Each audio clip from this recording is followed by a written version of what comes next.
السلام عليكم ورحمة الله وبركاته. كسو دوادا مناقب سعد بن عبادة سحابي أن لغسو كوبي كان فضائشيسا يوناقيسا يكرمكيسا هل كلان يهل فيديو يلو فيديو تونا لكن بلانزدول تاغنو مناقب سعد قيبا كاميدا سيدو كلا خلاف باكتشرا سعد مكا قيب قالي دقالكي بدر مسا ما قيب قالين إمام البخاري وحوليه هاي وكا قيب قالي هلك ابن سعد وليه هاي كمو قيب قالين asagoo isu diyaarinaya ay abeesa qaniin saxaabi la tilmaamo inay dileen jin sababtu maxay tahay jinku u dileen oo tagi doona Sa'ad bin Ubaada iyo aabihiis iyo awowgiis iyo wiilkiisa Qays bin Sa'ad dhammaan waa reer ku suntan deeqsinimo iyo karam deeqsinimo ay adag tahay iyadoo kale in taariikhda basharka hore loogu arkay ama dib loogu arko deeqsinimo heerkii ugu sareeyay ayay ka gaadheen reerkaas waxaan muuqaalkan idin kula wadaagi doonaa sidoo kale قصة دحمرتي النبي صلى الله عليه وسلم يسعد حل النبي صلى الله عليه وسلم وتجي جوري سعد صدح مرة النبي وسلامي صدح مرة جوابتي سلامته مو مقال النبي لكن سعد صدح مرة بوكا قاعد النبي لكن هوس بودي عدك صوبته محايد سيدو كلا سعد بن عبادة وحكو دعيسن شري دعاء سمحيتها إن شاء الله مقال كده دوجك بجندونتها وقدام بنتي سعد وحال لقولنا ناسي شري كيدا ما يسترنا sababtoo ah dhammaan wanaag oo dhan ayaa la tilmaamay inuu kulansaday halka kunyadiisuna ay ka ahayd Aba Thabit ku soo dhawaada manaaqib Sa'ad bin Ubaada radiyallahu anhu wa ardaah Sa'ad bin Ubaada waxa la tilmaamaa ka hor intuusan soo islaamin in Jabal Abi Qubays oo ku taala Makka laga maqlay arin mucjiso leh maxay tahay oo inoo tagi doona insha Allah wa hagaag aan ku hormarna marka hore abtirskiisa magaciisa waa سعد بن عبادة بن الدليم بن حارثة بن النعمان بن خزيمة بن ثعلبة بن ضريف بن الخزرج بن ساعدة بن كعب بن خزرج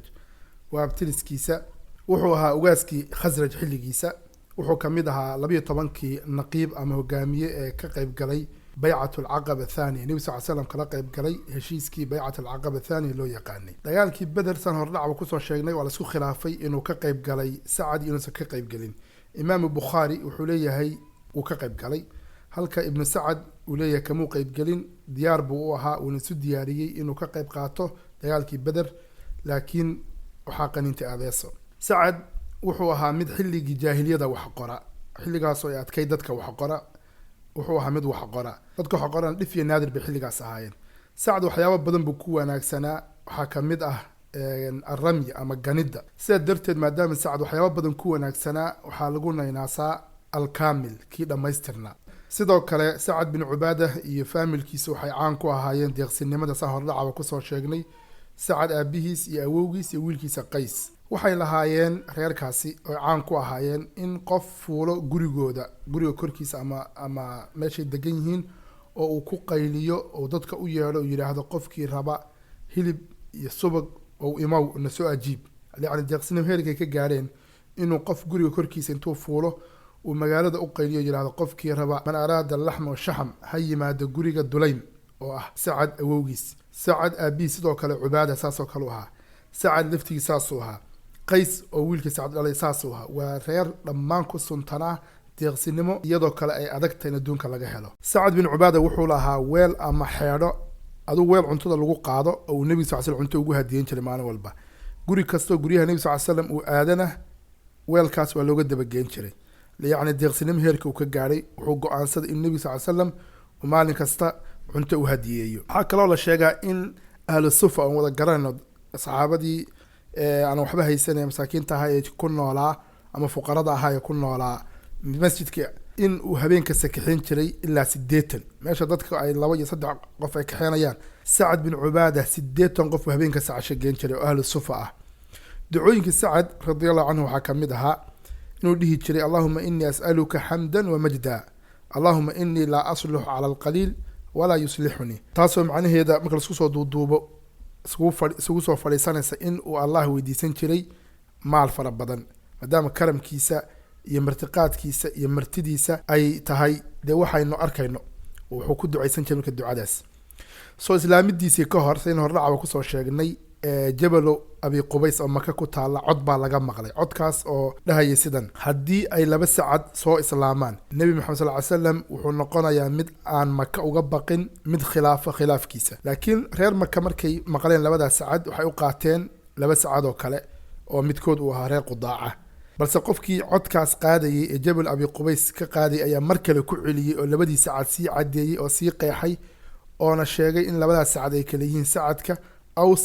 oo ah sacad bin mucaad iyo sacad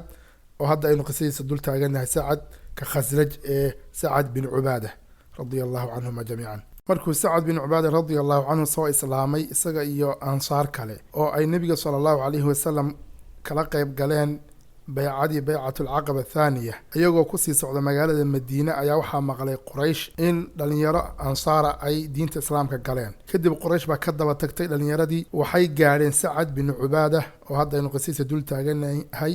iyo saxaabigii la odhan jiray almundir bin camr almundir bin camr wuu cararay cagtuu maalay orod buu kaga baxsaday laakiin sacad bay qabteen gacmahay qoorta uga xidheen way jir dileen timo dhaadheer buu lahaa timahay ka jiideen kadib magaalada maka ayay geeyeen magaalada maka markay keeneen jirdilkii bay sidii ugu wadeen sacad wuxuu yidhi nin qurux badan baa naga soo horbaxay marka waxaan is iri tafaa'ul ahaan ama malo wanaagsan ahaan waxaan is dhahay yani haddii dadkan uu ku jiro mid wanaagsan waa ninkan quruxda badan soo socda ninkii markuu ii soo dhawaaday ayuu dhirbaaxo wejiga igaga fujiyey buu yidhi markaasaan idhi wallaahi meeshaan khayr kama soo socdo isku soo wada duuduub sacad bin cubaada waa la ciqaabay tacdiib baa lagu sameeyey jirdil baa lagu sameeyey balse waxaa ugu dambeyntii arrintaas ka badbaadiyey bacdallaahi jubayr bin mudcim sababtuna waxay ahayd sacad ayaa wuxuu ahaan jiray mid badbaadiya ganacsiga iyo tijaaradii uu lahaan jiray jubayr bin mudcim oo asagu markaa maka ku sugnaa oo kufaaru quraysh ka tirsanaa xilligaas dhanka jihaadka haddaynu fiirino sacad bin cubaada siduu ku ahaa duulaamadii nebigu sala allahu caleyhi wasalam uu galay wuxuu lahaa laba calan muhaajiriinta iyo calan ansaara calanka muhaajiriin waxaa qaabilsanaa oo loo dhiibi jiray caliy bin abi aalib radia allahu canhu halka calanka ansaar loo dhiibi jiray sacad bin cubaada radia allahu canhu manaaqib sacad bin cubaada waxaa ka mid ahaa oo marnaba aan laga tegi karin hadalkii qiimaha badnaa ee uu ka yidhi dagaalkii beder ka hor inta uusan dhicin nebigu sal ly slam waa kii ku celceliyey kelmadihii caanka ahaa ashiiru calaya ayuha annaas isagoo markaa saxaabada tala gelinayay nebigu sal slam waxaa u jawaabay abubakar iyo cumar iyo miqdaad laakiin weli nebigu sal slam wuxuu ku celcelinayay ashiiru calaya ayuha annaas kadib sacad bin cubaada ayaa fahmay oo yidhi rasuulka ilaahayo annagaad noo jeedaa oo ansaara wallaahi buu yihi sacad haddii aadna amarto inaan fardahayaga badda jeedhsiino oo marsiino waan marsiinaynaa sidoo kale haddaad nagu amarto inaan fardahayaga ku tagno meesha loo yaqaano barkul khimaad iyadana waa sameynaynaa barkul qimaad waa meel 5 habeen looga socdo maka dhinaca yaman xigta carabtu waxay u isticmaali jireen markay tilmaamayaan fogaanshaha shay ay mahmahan u soo qaadan jireen arintaas markuu nabiga sallallahu alayhi wasallam maqlay jawaabtii sacad ayuu nabigu amray saxaabada inay dhinaca ceelka badar aadaan halkaas oo ka dhacay dagaalkii badar يوم الفرقان بالرمضان سنة كلاباد هجرية تضبي تبنكيدي مناقب السعد سيدو كلا وحاكم مد سيدا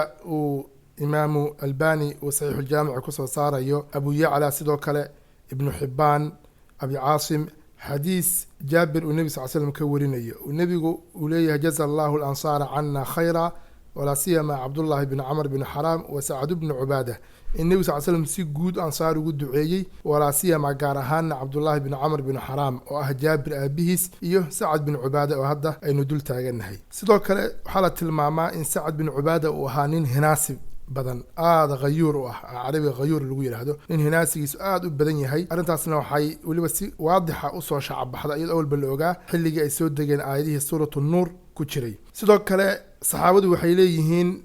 sacad weligiis muusan guursan ilaa gabadh aan guur soo marin maahan yani gabadh bikra ah sidoo kale waxay leeyihiin mid annaga naga mid ah kuma dhiiran karin gabadh uu sacad furay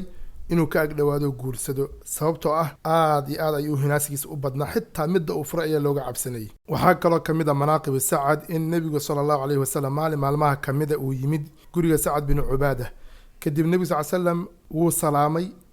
jawaabtii salaanta muu maqal in laga qaaday laakiin sacad uu ka qaaday hoos buu codka u dhigay mar kaluu nebigu sal slam ku celiyey sidoo kale sacad hoos buu codka u dhigay nebiguna muu maqal mar saddexaadna sidoo kale nebigu sal slam wuu salaamay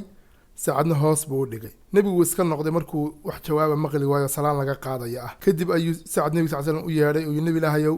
mid kasta oo kamid ah salaantaadii waan maqlayay waana kaa qaaday laakiin codkan hoos u dhigay anoo raba inaan badsado yani ducadaad noo duceynayso maadaama salaantu ay tahay duco oo nabadgelyo korkiina ha ahaato iyo naxariis iyo barakooyin marka sacad fursadaas ayuu rabay inuu ka faa'iideysto maadaama nebigu sallallahu alayhi wasallam وسلامي سلامتاسنا أي دعاء هيد كدب زبيب أيو أكين النبي صلى الله عليه وسلم نبي زبيبتي أيو عني كدب النبي ودعائي وحكوا يري أكل طعامكم الأبرار وصلت عليكم الملائكة وأفضل عندكم الصائمون cuntadiina ha cuneen dad abraar ah oo baariyiin ah oo samafalayaal ah oo wanaagsan ee malaa'igna ha idinku sallido wa afdala cindakum asaa'imuun dadka soomanna agtiina ha ahaadeen kuwa ku afura sidoo kale ibnu casaakir wuxuu sheegay kitaabkiisa fi taariikh wuxuu ku sheegay in sacad uu maalmaha ka mida nebiga sal slam u keenay xeedho dhan oo ka samaysan ama ay ka buuxaan almukh ama waxa loo yaqaano dhuux nebiga sal slam marka wuxuu ku yidhi yaa aba thaabit oo ah kunyada sacad maxay tahay arrintani yani xeedho dhan oo ah wada dhuux ma hilib caadi ah waa dhuuxi kadibna wuxuu yidhi sacad waladii bacahaka bilxaq ilaahay xaqa kugu soo saaray baan ku dhaartay waxaan gowracay buu yidhi 40 yani daakabid oo beer u saaxiiba yani 40 noole ayuu gowracay 40 neef ayuu gowracay waxaana jeclaystay bi fa axbabtu an ushbicaka min almukh inaan dhuux kaa dharjiyo ayaan go-aansaday saasaan jeclaystay saasaan arrintaa u sameeyey nebigu wuu cunay wuxuuna ugu duceeyey khayr ayuu ugu duceeyey waa hagaag haddaba gabagabadii iyo gunaanadka ayaan soo gaadhnay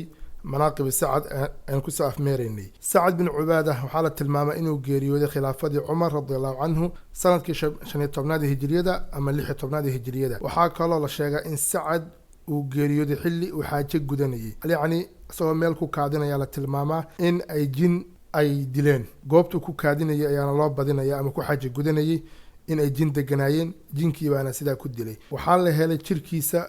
oo cagaar noqday isagoo meyd ah oo cagaar jirkiisu isbedelay akhdar ama kalarka cagaarka uu noqday geeridiisa lagama ogeyn magaalada madiina waxaa jiray wiilal meel ceel agsi ku ciyaarayay baa waxay maqleen